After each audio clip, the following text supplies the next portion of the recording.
건강하게 산다는 것은 하나님이 우리에게 주신 인생을 우리가 값지고 보람 있게, 뭐좀 아플 수도 있는 거고 좀 하다 잘 안 될 수도 있는 거예요. 예. 내가 목표로 했지만 뭐 그런 것에서 조금 실패할 수도 있는 거고. 그러면 우리는 건강한 삶이 아닌가? 그게 아닌 거죠. 우리 형편이 어떠하든지 간에 우리가 건강한 정신과 또 건강한 육체를 가지고 살아가는 것. 우리가 뭐 건강한 육체긴 하지만 때로는 우리가 좀 몸이 아플 수도 있고 또 우리 연약함이 있을 수도 있습니다. 그럴지라도 우리는 건강한 삶을 살 수 있습니다. 그래서 여러분 저는 한 세 가지에 집중해서 오늘 좀 말씀을 나누고 싶습니다. 첫째는 행동인데요. 여러분의 행동, 우리 행동이 다양하지 않습니까? 이 행동은 크게 세 가지 종류로 분류할 수 있습니다. 첫째는 공격적인 행동, 둘째는 자기 거절의 행동, 셋째는 도피적인 행동. 자, 따라할까요? 공격적인 행동, 자기 거절의 행동, 도피의 행동. 네. 여러분 공격적인 행동은 뭘까요? 공격적인 행동은 정말 말 그대로 공격하는 거죠. 폭언을 하거나 폭력을 쓰거나 아니면 학대를 하거나 막 반항을 하거나 고집을 피우거나 이런 공격적인 행동. 사실은 내가 다른 사람을 공격하는 이 말과 행동, 이 행동 속에는 언어까지 다 포함되는 겁니다. 여러분 말 한마디 정말 심한 말 한마디 하면 사람이 얼마나 모욕감을 느낍니까? 요즘 여러분 댓글 통해서 상처받기도 하잖아요. 직접적인 말이 아니라 글을 통한 이런 말에도 우리는 상처를 받을 수 있는데 어쨌든 말과 행동을 다 포함해서 사실은 이런 공격적인 행동을 할지라도 그 이유는 자신을 보호하기 위한 겁니다. 다른 사람을 괴롭히기 위한, 글쎄요, 그런 사람도 가끔 있긴 있겠죠. 다른 사람을 어쨌든 괴롭히는 게 자기 인생의 목표고 그것을 통해서 뭐 어떤 이런 즐거움을 느끼는 사람이 혹이 있을 수는 있겠지만 그렇게 많지는 않을 거예요. 대부분의 이런 공격적인 행동을 하는 경우는 사실은 자기를 보호하는 겁니다. 이런 공격적인 행동의 최종은 어딜까요? 이게 끝까지 간다면 살인이 되겠죠. 자기 거절의 행동은 어떤 걸까요? 이건 역시도 사실은 자기를 보호하는 것 중에 하나인데 여러분 공격적인 행동이 다른 사람을 향한 것이라면 이 자기 거절의 행동은 자기 자신을 향한 것입니다. 그래서 여러분 자기 자신을 늘 학대합니다.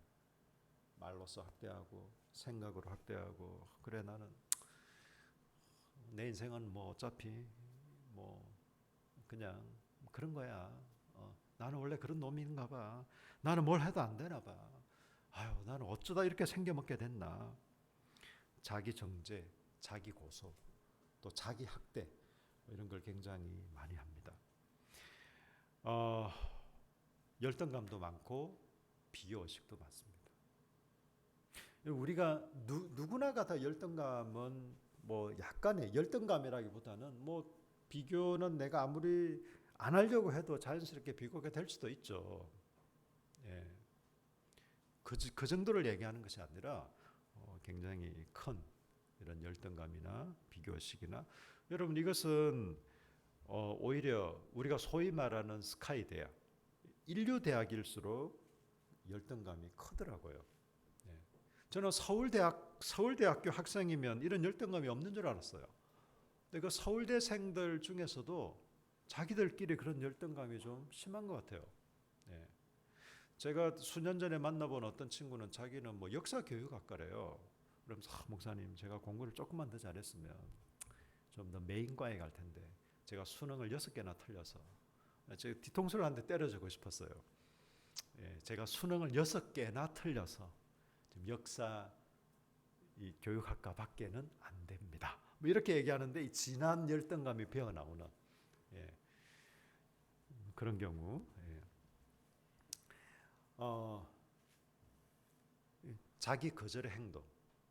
여러분 우리는 공격적인 행동을 하기도 하고 사실은 자기 거절의 행동을 하기도 하고 좀 더 많은 퍼센테이지는 있을 수 있지만 사실 우리는 어느 한 패턴의 행동만 하지는 않습니다. 마치 이런 거와 같은 거죠. 열등감과 우월감은 같은 거의 비슷한 종류예요. 제 키가 175입니다. 예를 들면 키에 열등감이 있는 분을 비교해 보면 저는 수명이를 보면 항상 열등감을 느끼겠죠.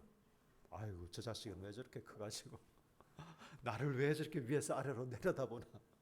그러나 제가 시연이를 볼 때는 물론 이제 뭐 동등한 조건 아니지만 제가 시연이를 볼 때는 항상 우월감을 느끼겠죠. 그래 하면서. 그러니까 이게 항상 시시각각 변합니다.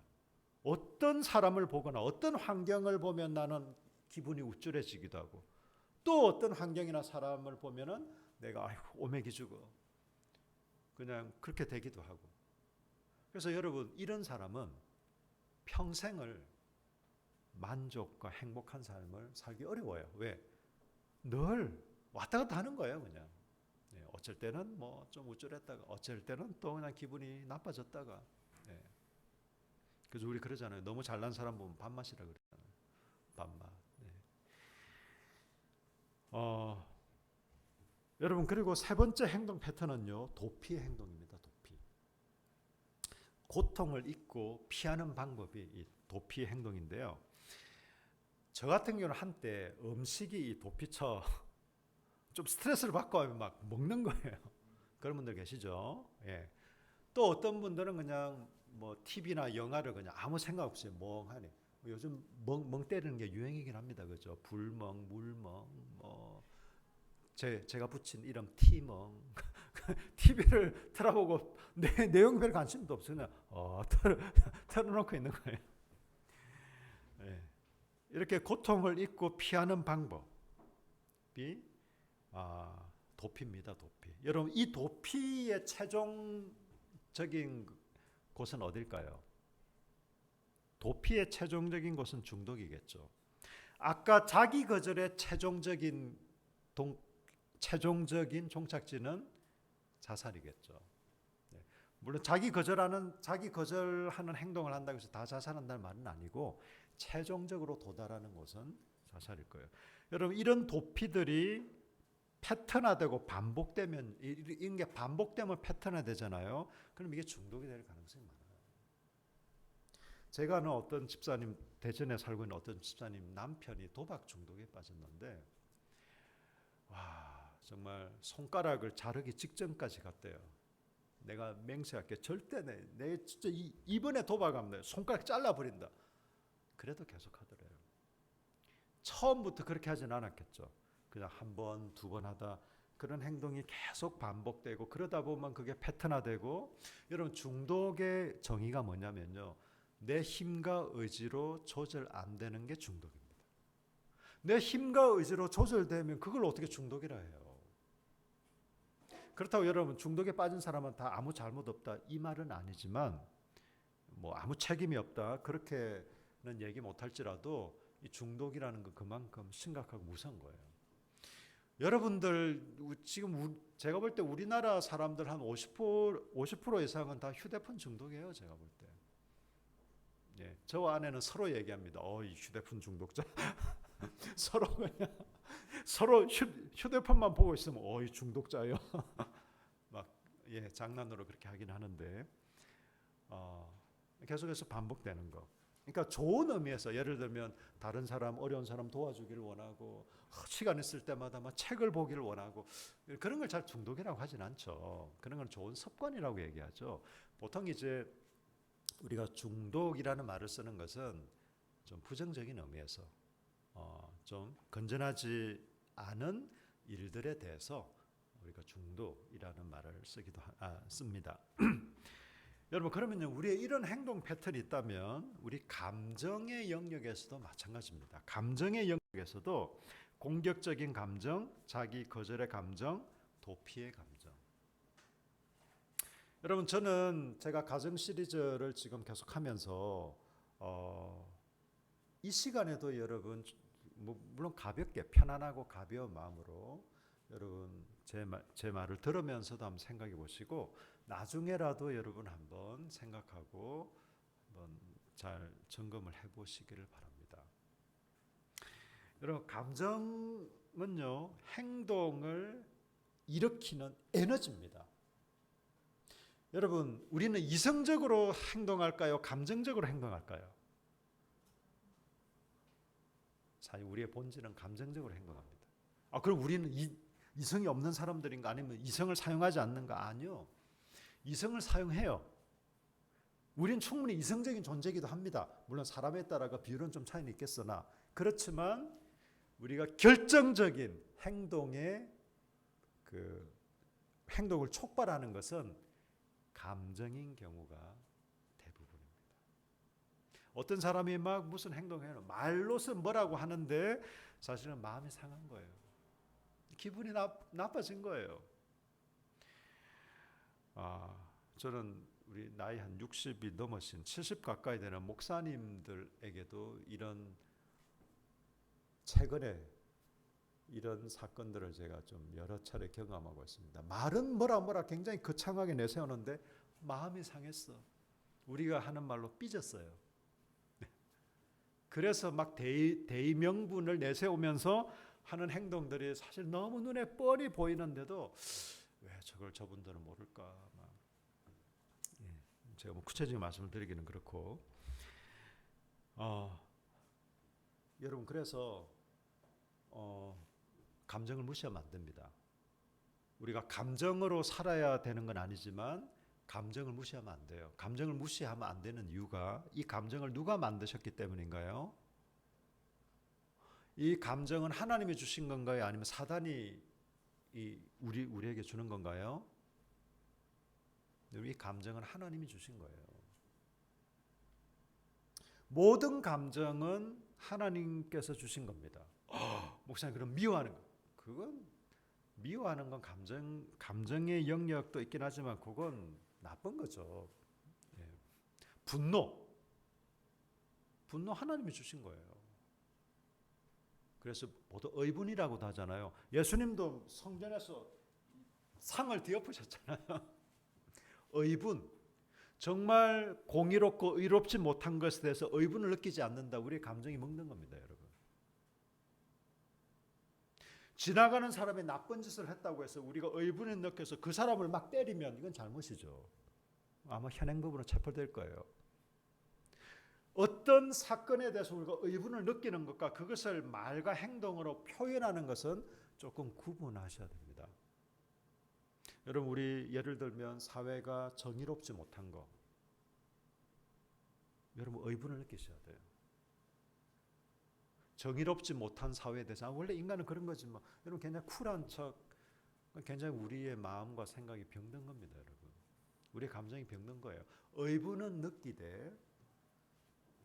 근데 여러분, 사실은 우리가 의분을 느끼긴 하지만 이게 정말 의분으로 인한 것인가? 아니면 나의 어떤 심기를 건드려서, 혹은 내가 어떤 뭘 하려는 게 좌절되어서, 혹은 내가 기분이 나빠서 그런 건가? 잘 구분하셔야 돼요. 사실 후자인 경우가 많거든요. 두려움, 이것도 마찬가지입니다. 우리가 두려움을 느끼지 않는다면 어떻게 될까요? 굉장히 위험한. 제가 모닝을 가지고 모닝 처음 뽑았을 때 서울로 이제 물론 일이 있어서 서울도 갔지만 좀 이제 중부고속도로 110km잖아요, 최대. 좀 속도를 한번 빼보려고 제가 160, 70까지도 한번 빼봤습니다. 살짝 겁이 나더라고요. 근데 200km, 250km를 달리는데도 전혀 겁도 안 나고 두려움이 안 생긴다. 그건 이상한 거예요, 여러분. 우리에게 두려움이 있는 건 굉장히 좋은 겁니다. 내가 너무 막 나가는 것 같네. 이러면 안 될 것 같은데. 이건 굉장히 긍정적이고 좋은 사인이에요. 하나님이 주신 모든 감정 자체가, 우리의 모든 감정 자체는 하나님이 주신 건데, 여기에 우리의 죄성으로 인해 여러 가지 것들이 막 섞여버리기 때문에 그게 좀 부정적으로 또 안 좋게 보이기도 하는 겁니다. 대표적인 공격적인 감정이 뭘까요? 대표적인 공격적인 감정, 분노입니다. 분노. 사실 분노가, 제가 아까 말씀드렸지만 분노 자체가 나쁜 감정은 아니에요. 우리는 사실 의분을 느껴야 됩니다. 그런데 우리가 보통 어떤 경우에 분노하냐면 하나님의 사랑과 공의로 이 사회가 돌아가지 않는 것 때문에 여러분 분노하실 때도 있겠죠. 뭐 저도 그럴 때도 있지만 저 역시도 어떤 경우가 더 많냐면 내가 존중받지 못할 때, 내가 무시당한다고 생각할 때 우리는 여러분 엄청난 분노를 느낍니다. 여러분 사실 어떤 사람이 나를 무시하는데 그래 나는 원래 그런 인간이야. 이런 거는 또 겸손도 아닙니다. 여러분 정당한 방법으로 항의를 하셔야 됩니다. 지나가는 사람이 여러분의 뒤통수를 딱 때리면서 야 이 바보 같은 놈아 그래요 저 원래 그런 놈이에요. 안녕히 가세요. 이렇게 하시면 안 돼요. 그렇다고 막 때려주라는 게 아니라 아니 아저씨 저 아세요? 왜 그러세요? 왜 그렇게 막말하세요? 저한테 왜 폭력을 행사하세요? 저 경찰 부르겠어요. 이렇게 정당하게 항의를 하셔야죠. 예.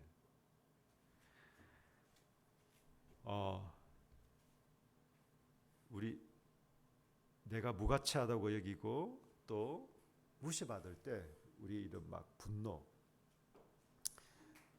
느낍니다. 여러분 그렇다면요. 자기 거절의 감정은 어떤 것이 있을까요? 자기가 자기를 거절하는 감정. 대표적인 게 수치겠죠. 수치심. 네, 부끄러운 거예요. 수치심. 네. 자기 거절의 감정.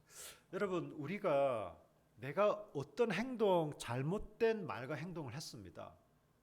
거기에 대해서 부끄러워하는 것은 사실은 그건 좋은 거죠. 부끄러움을 모르는 인간, 그 사람을 뻔뻔한 인간이라 그러잖아요. 저는 정말 이 뻔뻔한 인간은 나쁜 사람이라고 생각해요.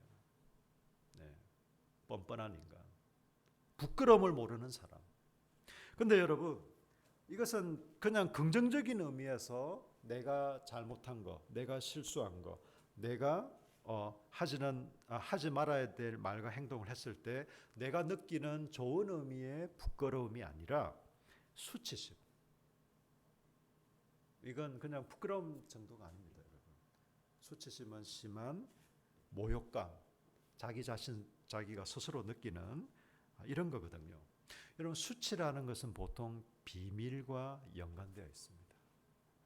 내가 어떤 비밀을 가지고 있을 때 여러분 이 수치심에서 벗어나는 길은 뭐가 있을까요? 비밀을 말하는 거예요. 폭로하는 겁니다. 여러분 그런데 여러분의 비밀을 그냥 아무 곳에서나 누구한테나 말하지는 마세요. 안전한 장소에서 안전한 사람들에게 여러분 그 상황을 잘 판단하시고 얘기를 하십시오. 누구한테나 다 그냥 얘기를 하고 다닌다고 해서 그게 좋은 건 아닙니다, 여러분. 여러분 제가 그런 분도 봤어요. 어떤 자매가 어렸을 때 어떤 성폭행을 당했어요. 근데 자기는 이제 그때 이제 기독교 모임이죠. 거기서 자기는 좀 용기를 내서 제가 어려서 이런 일을 당했습니다. 얘기했을 때 참 그 얘기를 듣고 다른 사람들이 가슴 아파하고 또 그 자매가 잘 치유되고 회복되기를 위해서 기도하고 그러긴 했는데 근데 문제는 그냥 그 얘기를 들은 사람은 사실 뭐 그게 크게 저 자매를 볼 때마다 그렇게 막 연관지으려고 그렇게 안 해요. 그냥 뭐 지나가는데 그 자매가 그걸 잘 견디질 못하는 거예요. 그렇게 말하고 난 이후에 자기가 그 말했다는 사실로 인해서 굉장히 위축되고 사람들 보기도 되게 좀 움츠러들고 여러분 충분히 신뢰할 만한 사람들 또 신뢰할 만한 장소에서 여러분의 비밀을 얘기하십시오.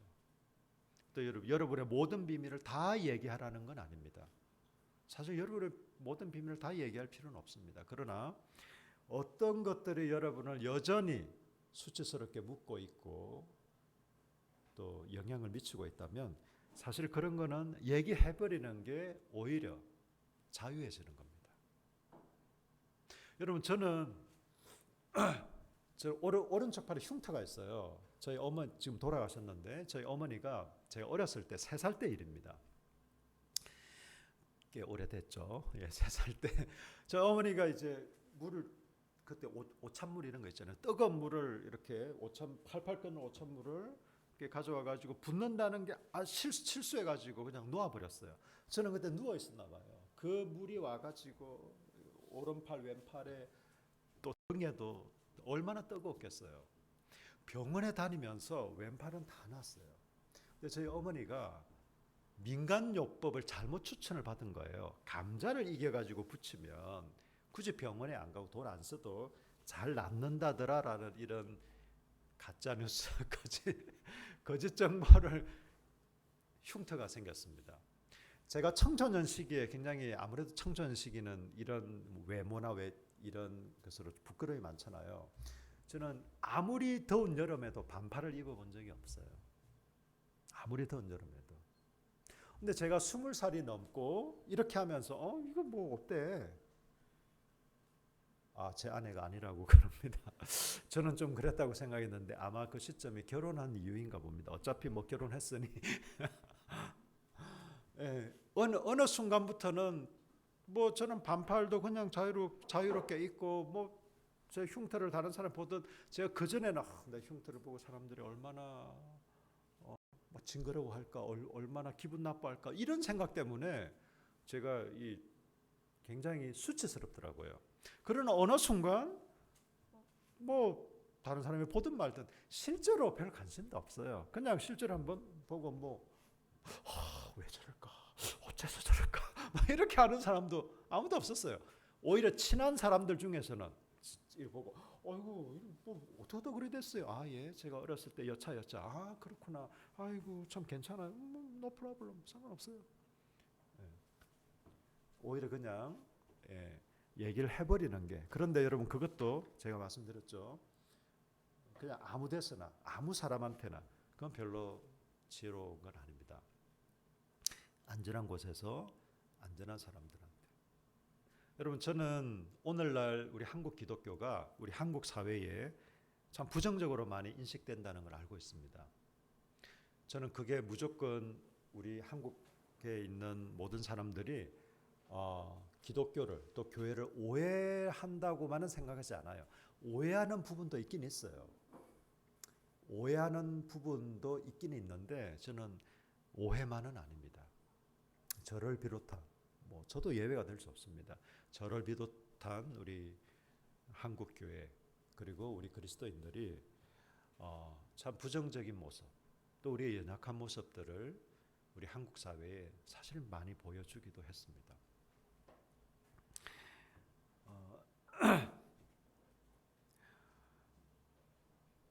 여러분 그런데 우리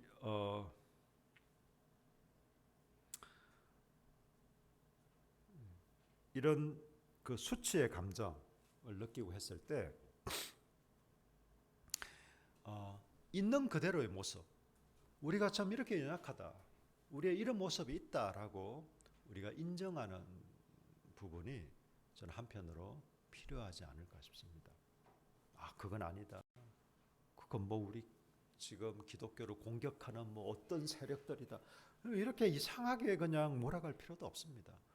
우리 그 점에서 우리 기독교인들이 실수도 했고 잘못한 것도 있습니다. 라고 얘기하면 되는 거죠.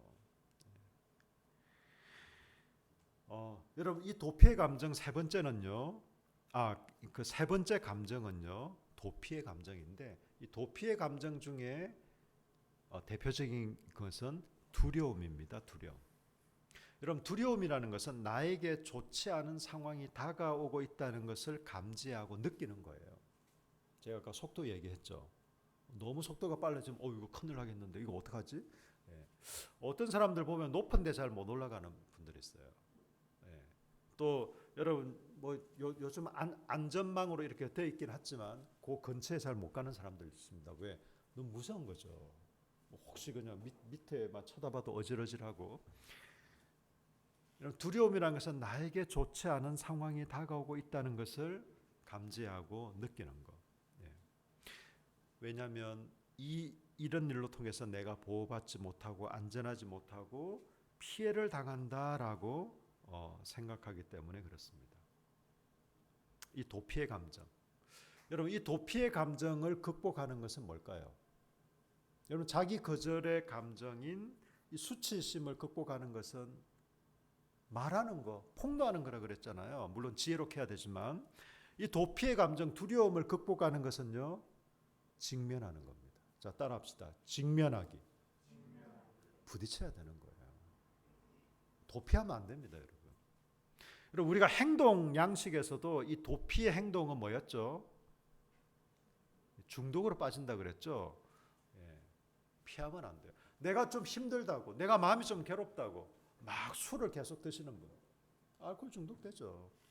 내가 막 괴롭고 내 마음이 힘들 때 다른 이성을 찾는다. 성 중독에 빠집니다, 여러분. 요즘 그런 거 많죠. 포르노 중독에 빠지는 거예요. 예.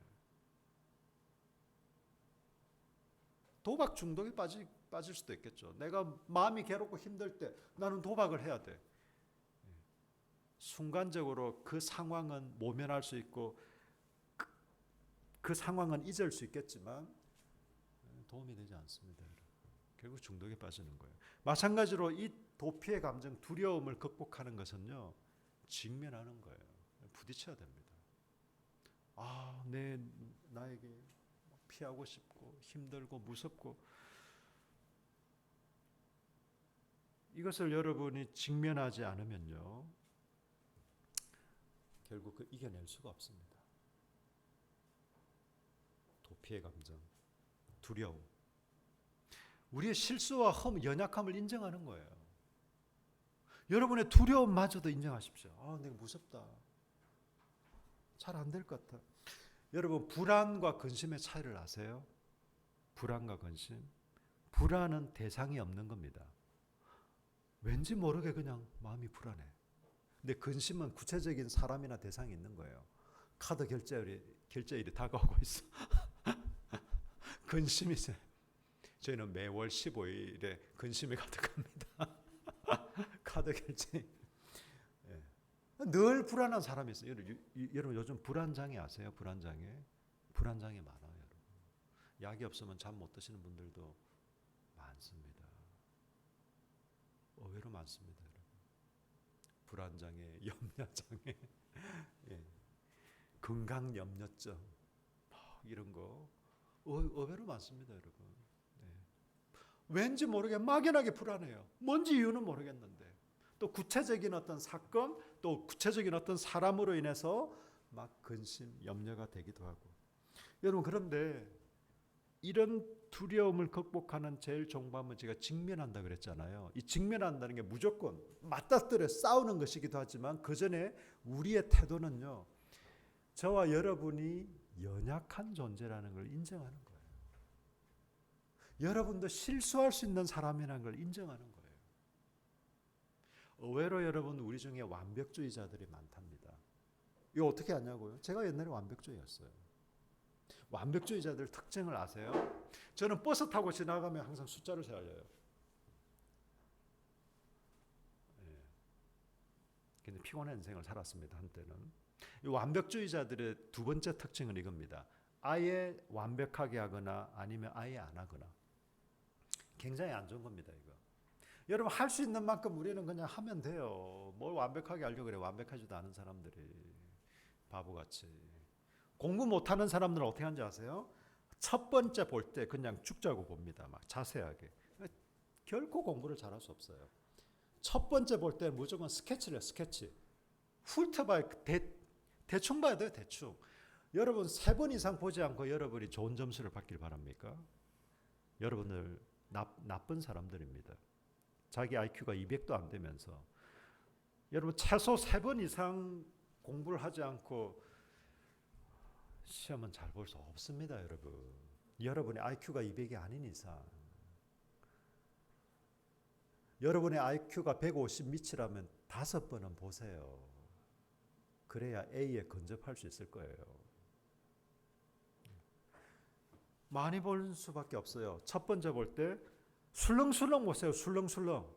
두 번째 볼 때 조금 더 자세히, 좀 디테일하게. 세 번째 볼 때 한 세 번 넘어가면서는 이제 오답 노트 정리하면서 여유 있게, 내가 지금 무슨 시간인데 이런 말을 하고 있나?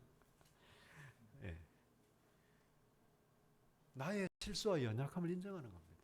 완벽주의 좋은 거 아닙니다, 여러분. 저는 예수를 믿고 예수님을 제대로 믿고 완벽주의로부터 자유케 되었습니다. 제가 완전해졌다는 게 아니에요. 자유케 됐습니다. 내가 완벽하지 않은 인간인 걸 알았어요. 그래서 완벽하게 살려고 하지 않아요. 다만 잘 살려고 합니다. 올바르게 살려고는 합니다. 그렇지만 저는 완벽하게 살려고는 하지 않습니다. 왜?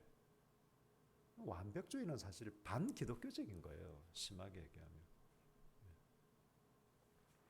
여러분이 좀 더 열심히 살지 말라는 게 아니라, 대충 살라는 말이 아니라, 완벽주의로부터 여러분 자유하십시오. 자, 마지막으로 세 번째, 그렇다면 우리가 어떻게 해결할 수 있을까? 오늘 성경 본문 읽어놓고 목사님이 성경 본문 한 얘기도 안 하셨네? 라고 생각하셨다면 이게 정상적인 사고입니다. 오늘 본문 제가 잠깐 말씀드릴게요. 내 백성이 두 가지 악을 행하였나니 곧 그들이 생수에 거론되는 나를 버린 것과 스스로 웅덩이를 판 것인데 그것은 그물을 가두지 못할 터진 웅덩이들이니라. 아멘. 여러분, 이스라엘은 뭐가 귀한 나라일까요? 물이 귀한 나라입니다. 사실 중동 지역은요, 석유보다 물이 더 귀했어요. 물값이 더 비싼 나라였습니다. 지금 기름값이 워낙 올라서 그렇지만, 여러분, 이 지금 말씀은요, 예레미야라는 선지자가 이스라엘 백성들한테, 특히 남유다 백성들한테 얘기하고 있는 겁니다. 너희들이 잘못이 있는데 두 가지다. 두 가지 하나님의 백성들이 악을 행하고 있다. 그게 뭐냐?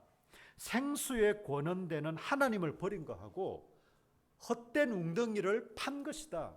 사실은 두 가지지만 근본적으로 하나입니다.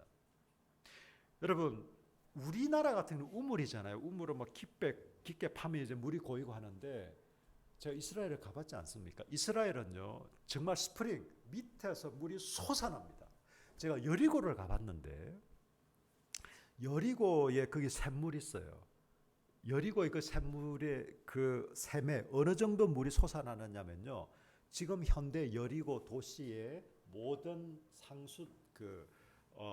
수도 물을 그 샘에서 다 공급합니다.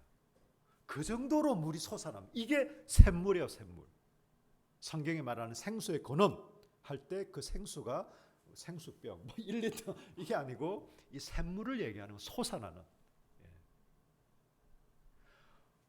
여러분, 콸콸콸콸 솟아나서 쌓여 있는 이 물이 생명이잖아요. 그런 중동 지역 이스라엘 같은 경우에 우리 하나님이 그런 분이신데, 이 이스라엘 백성들이 이거 필요 없어 하고 웅덩이를 팠는데 물이 좀 보이는 듯 하지만 고이질 않네. 그 말은 물을 먹지 못한다는 겁니다. 목말라 죽는다는 거예요. 이렇게 어리석은 백성들이다라고 지금 얘기하고 있는 겁니다. 무엇을 할 때? 이걸 여러분 복잡하게 생각할 게 아니라 이 말씀은 이겁니다.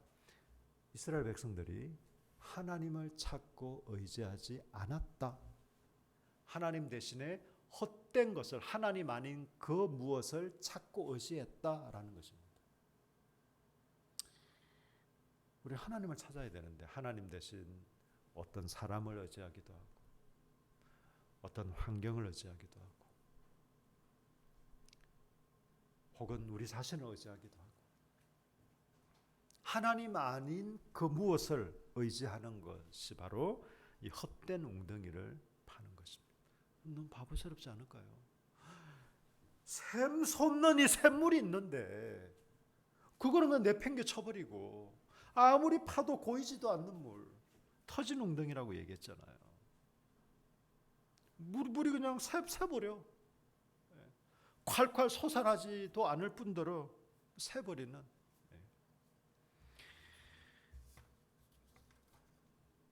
그렇다면 여러분, 이것을 구체적으로 저는 이렇게 적용하고 싶습니다. 샘 솟는 이 샘물을 붙잡는 것, 우리 하나님을 찾고 의지하는 것을 저는 세 가지로 적용했습니다. 첫째는요, 우리의 죄와 허물에 대해서 회개하는 것입니다. 여러분 과거에 매여 계십니까? 저 그런 사람 많이 봤습니다, 여러분. 과거의 죄와 상처. 저도 종종 가끔씩 과거가 생각을 딱 내가 그때 왜 그랬을까? 제 머리를 쥐어 뜯을 때도 가끔은 있지만 좀 가능하면 안 그러려고 합니다. 우리가 했던 과거의 죄와 허물, 또 혹은 우리가 받았던 상처. 여러분 여기에 대해서 우리는 진실되고 진정한 회개가 필요합니다. 하나님 제가 그때 잘못했습니다. 제가 그때 참 어리석게 행동하고 살았습니다. 이게 저의 탐욕 때문이고 제가 저 자신을 절제하지 못한 것 때문이고 저의 쾌락을 쫓는 저의 잘못된 삶이었습니다. 회개하는 겁니다. 회개하는 것은요, 내가 이전에 잘못했던 모든 것으로부터 자유하는 겁니다. 우리가 회개하지 않고는 자유할 수 없습니다. 여러분의 뭐 실수한 거 있습니까? 그 전에 여전히 거기에 묶여 있는 분들이 계세요. 내가 그때 그렇게만 안 했더라면. 어쩔 수 없어요, 여러분. 여러분 되돌릴 수 있습니까? 저도 좀 되돌렸으면 좋겠습니다. 그거 안 돼요, 여러분. 물론 저는 25년 전으로 되돌려도 제 아내를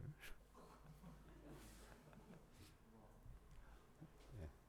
주님 거짓 증거하지 말라고 그랬는데 네. 회개하셔야 됩니다. 두 번째는요, 용서입니다. 용서는 타인을 향한 용서도 그렇고 여러분 우리 자신을 향한 용서도 그렇습니다. 용서는요, 다른 사람을 변화시킬까요? 아니면 우리 자신을 변화시킬까요? 우리 자신을 변화시킵니다. 다른 사람을 풀어줄까요? 우리 자신을 풀어줄까요? 우리 자신을 풀어줍니다. 여러분 보세요. 민국이가 저 덩치에 저를 한 대 딱 때렸어요. 예를 들어 하는 얘기입니다. 저를 한 대 때렸어요. 이 자식이 말이야. 힘 좀 세다고 나를 때려.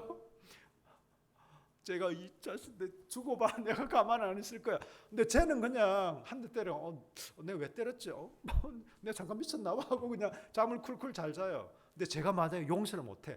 이 자식 내가 다에 맞나 봐. 나는 2대 때려줄 거야. 막 이런. 제가 잠을 제대로 못 자요. 제가 힘들고 괴로워요. 제가 용서하지 못하면. 근데 때려 놓으면 그냥 평안하게 잠 쿨쿨 잘 자요. 네. 누가 손해입니까? 네. 그래. 어쩌다 보니 팔을 휘두르다 보니 아마 내가 맞았을 거야. 하고 제가 그냥 용서할 때 저는 잠도 편안하게 잘 수 있어요, 여러분. 그리고 용서하지 않는 마음을 품고 있으면요, 아무리 상대방이 잘못했다 해도 물론 이제 너무 습관적인 그런 부분에 대해서는 용서는 하되 뭐 다른 어떤 조치가 필요하긴 하겠지만 우리 자신이 평안할 수가 없습니다. 평안할 수가 없어요. 여러분이 어떤 사람이나 어떤 사건이나 용서하지 못하는 마음이 있을 때 우리는 자유할 수 없습니다. 여러분 자신도 마찬가지예요. 사실 우리는 다른 사람보다 우리 자신을 용서하지 못할 때가 많아요. 나 자신을 학대하고 나 자신을 용서하지 못할 때가 더 많습니다. 여러분. 내가 왜 그랬을까? 이 바보 같은 놈. 내 발등을 그냥 찍고 그냥. 그러지 마세요, 여러분. 제가 아까 말씀드렸죠. 우리는 어떤 존재라고요? 연약하고 실수하는 존재들입니다. 일부러 실수는 하지 마세요. 일부러 그냥 그냥 난 이거밖에 안 돼. 일부러 실수는 할 필요는 없지만 우리가 연약하고 실수할 수 있는 존재라는 걸 인정하세요. 그게 겸손입니다, 여러분. 그래서 저는 완벽주의, 완전주의는 반기독교적이라고 생각하는 거예요. 여러분 자신을 용서하십시오. 그리고 다른 사람도 용서하십시오. 마지막으로 여러분 거짓 신념을 진리로 바꿔야 됩니다. 이 구체적인 어떻게 하면 하나님을 의지할 것인가? 첫째로 회개하시고 용서하시고 거짓 신념을 진리로 바꾸십시오. 우리 가운데 너무 거짓말들이 많아요. 예를 들면 뭐 예쁜 게 최고야, 돈이 최고야, 이런 게 대표적인 거짓말들입니다. 돈이 있으면 좋죠. 돈이 있으면 많은 도움이 되겠죠. 그리고 돈이 최고입니까? 아닙니다, 여러분. 돈이 전부입니까? 아닙니다. 돈은 필요한 겁니다. 저는 돈이 필요 없다는 얘기가 아니에요. 가능하면 돈을 우린 적게 가져야 된다는 것도 아닙니다. 저도 돈이 지금보다 좀 더 많았으면 좋겠습니다. 그렇지만 그렇지 않더라도 저는 충분히 행복해요. 더 이상 돈이 필요하지 않아서가 아니고 하나님 더 주시면 저는 땡큐 so much 할 거예요. 그렇지만 그렇지 않아도 저는 감사하고 행복해요.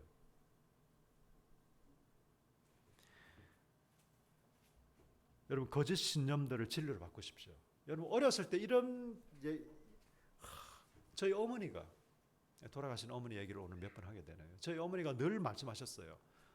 얘야 뭐니 해도 머니가 최고다. 저희 아버님이 6형제셨거든요. 저희 집이 제일 좀 못 살긴 했어요. 제일 부자인 삼촌은 들어올 때도 어깨에 좀 힘이 들어간 것 같은 느낌을 받습니다. 실제로 그랬는지는 모르겠어요. 말하는 것도 굉장히 당당한 것 같은 느낌을 받아요. 정말 그분이 그런 의도였는지는 모르겠어요. 그러니까 저희 아버지 어머니도 늘 그런 약간의 피해의식 이런 게 있는 거예요. 그러면서 하는 말이 얘야 돈이 최고다. 나 돈 없으면 무시받는다.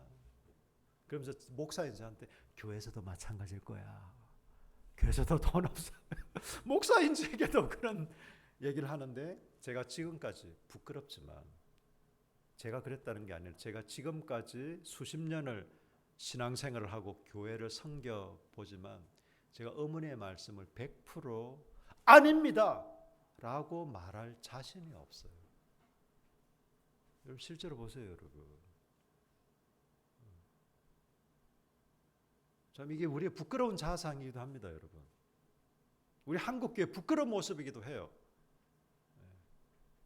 돈 있는 사람, 좀 부유한 사람, 좋은 위치에 있는 사람, 권력 있는 사람 이런 사람들 대하는 거하고 좀 남루하고 허름해 보이고 그냥 이런 사람들을 대하는 거하고 그게 동일하지 않다면 우리는 저 돌아가신 어머니의 말이 사실인 겁니다. 나는 우리 아버지처럼 살지 않겠어. 나는 우리 엄마처럼 살지 않을 거야. 이런 맹세. 좋은 의미에서 했겠죠. 그렇지만 여러분, 그건 여러분이 지킬 수 없는 맹세예요. 그런 맹세는 끊어버리세요. 이미 한 건 어쩔 수 없이 이렇게 하세요. 예수 그리스도 이름으로 명하노니 이 모든 내적 맹세를 끊습니다라고 여러분 선포하십시오. 여러분 그런 맹세에 묶여 계시면 안 됩니다. 여러분 그런 거짓말들이 여러분을 주관하게 하시면 안 됩니다. 죄송합니다. 하다 보니 오늘은 제가 가정 시리즈 마지막 시간이라 보통 설교를 이렇게 길게는 안 합니다. 안 하는데 오늘은 좀 길어졌습니다. 여러분 저는 우리의 행동, 우리의 감정 그리고 우리가 이것을 극복하고 이겨내기 위한 구체적인 세 가지 제가 실천에 대해서도 말씀드렸는데요. 이것을 한마디로 말하면 우리의 말씀과 기도로 이겨내는 겁니다. 저는 이게 가장 이 모든 게 압축되어 있는 게 예배라고 확신해요. 예배에 하나님 말씀과 기도와 하나님을 의지하는 게 다 포함되어 있습니다. 예배는 단지 그냥 한번 모여서 뭐 그냥 같은 시간을 한번 가지는 같은 행동을 공유하는 그 정도가 아닙니다.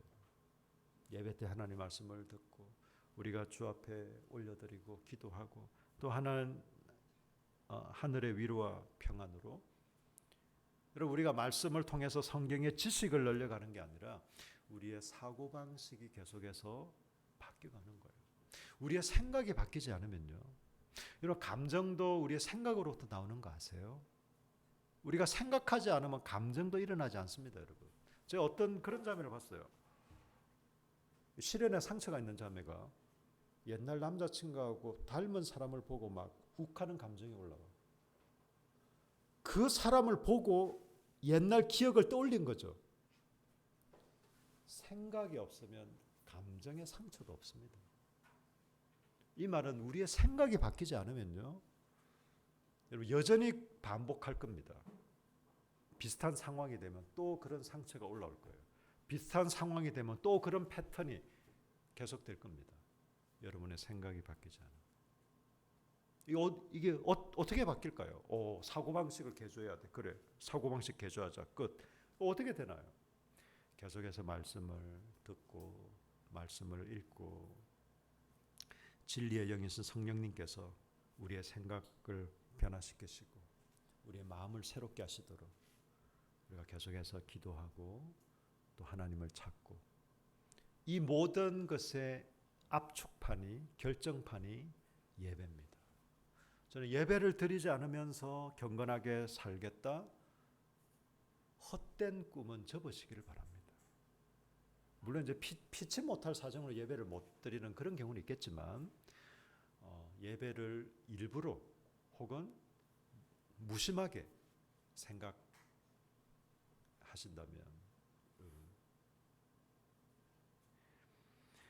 우리 속에 끝없는 샘물이 솟아나서 우리를 새롭게 하고, 여러분 한 사람 한 사람이 건강하셔야 우리 공동체가 건강하고 여러분의 가정이